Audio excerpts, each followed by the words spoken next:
আমি Soma's baking and cooking থেকে বলছি। আমাদের রোজকার মাছের ঝোল একটু ভ্যারাইটি হলে ভালো হয়, একঘেয়ে খেতে তো ভালো লাগে না।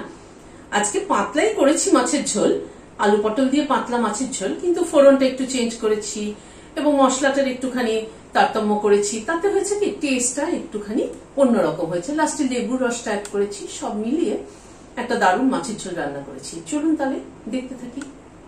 4 পিস রুই মাছ নিয়েছি, নুন দিয়ে দিচ্ছি, হলুদ দিচ্ছি, প্রায় 2.5 কিলো ওজনের ফ্রেশ একদম মানে জ্যান্ত রুই মাছ।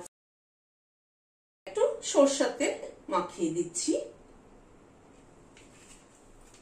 কড়াইতে সরষের তেল দিচ্ছি, তেলটা গরম হয়ে এসছে, মাছগুলো ছেড়ে দিচ্ছি, মাছগুলোকে উল্টে দিচ্ছি, মাছটাকে উল্টে পাল্টে ভালোভাবে ভেজে নিলাম। এবার ওই তেলে 1/2 চামচ মেথি ফোড়ন দিলাম।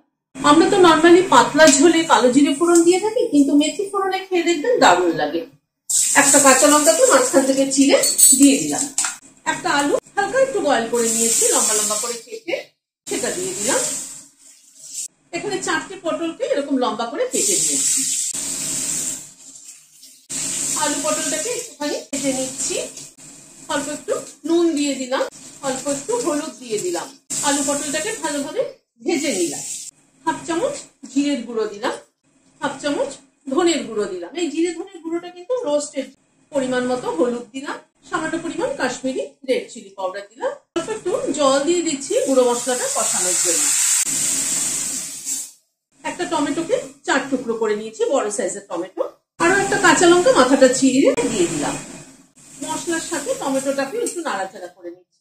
আমি এখানে টমেটো পেস্ট ব্যবহার করলাম না, কারণ যেহেতু পাতলা মাছের ঝোল, টমেটো পেস্ট দিলে পরে কিন্তু ঝোলটা ঘন হয়ে যাবে। সেই জন্য টমেটোগুলোকে টুকরো করে দিলাম, এবং ঝোলে সেদ্ধ হলে পরে সেটা কিন্তু ভাতের সাথে মেখে খেতে দারুণ লাগবে। আর একটু গরম জল দিয়ে দিচ্ছি। আজকে আদা বাটা কিন্তু ব্যবহার করব না, খালি জিরে ধনের গুঁড়ো দিয়ে পাতলা মাছের ঝোল করবো। গ্যাসের ফ্লেমটাকে মিডিয়ামে রেখে আরো প্রায় মিনিট 2 সময় ধরে মশলাটাকে কষিয়ে নিলাম। এবার গরম জল দিয়ে দিচ্ছি,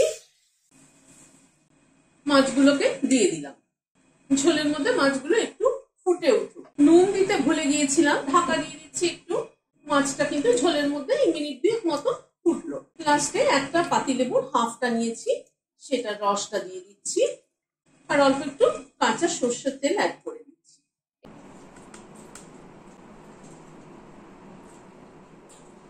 ঝোলে কিন্তু মেথি ফোড়নের গন্ধটা দারুণ লাগছে। আর এই যে টমেটোটাকে আমি বললাম যে মেখে খেতে দারুণ লাগে, সত্যি কিন্তু টমেটোটা মেখে খেতে কিন্তু দারুণ লাগে।